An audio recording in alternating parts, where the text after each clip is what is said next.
Chapter 4. Luke found out what Mother meant a few days later when he came down for breakfast. As usual, he opened the door from the back stairs to the kitchen only a crack.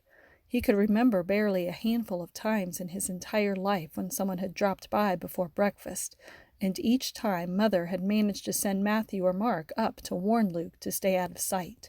But he always checked. Today he could see Dad and Matthew and Mark at the table, and knew from the sound of frying bacon that Mother must be at the stove.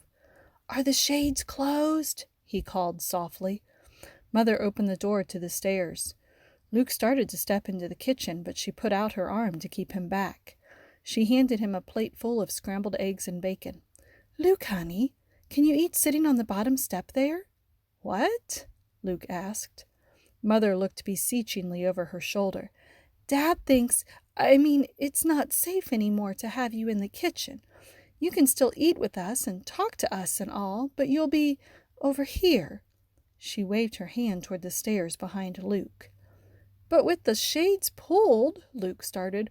"One of those workers asked me yesterday, 'Hey, farmer, you got air conditioning in that house of yours?'" Dad said from the table. He didn't turn around. He didn't seem to want to look at Luke. "We keep the shades pulled, hot day like today. People get suspicious. This way is safer. I'm sorry." And then Dad did turn around and glance at Luke. Once. Luke tried to keep from looking upset. "So what'd you tell him?" Matthew asked, as if the worker's question was only a matter of curiosity.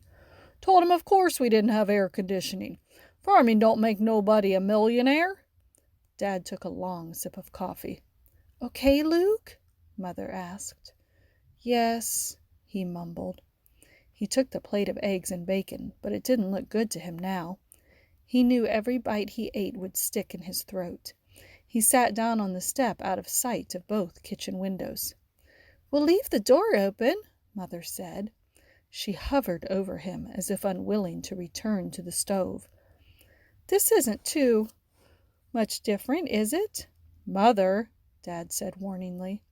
Through the open windows Luke could hear the rumble of several trucks and cars. The workers had arrived for the day. He knew from watching through the vent the past few days that the caravan of vehicles came up the road like a parade. The cars would peel off to the side and unload the nicer-dressed men. The more rugged vehicles pulled on into the muddiest sections, and the people inside would scatter to the bulldozers and backhoes that had been left outside overnight. But the vehicles barely had time to get cold, because the workers were there now from sun up to sundown. Someone was in a hurry for them to finish. "Luke, I'm sorry," Mother said, and scurried back to the stove. She loaded a plate for herself, then sat down at the table beside Luke's usual spot. His chair wasn't even in the kitchen anymore. For a while Luke watched Dad, Matthew, Mom, and Mark eating in silence, a complete family of 4. Once he cleared his throat, ready to protest again. "You can't do this. It's not fair." Then he choked back the words unspoken.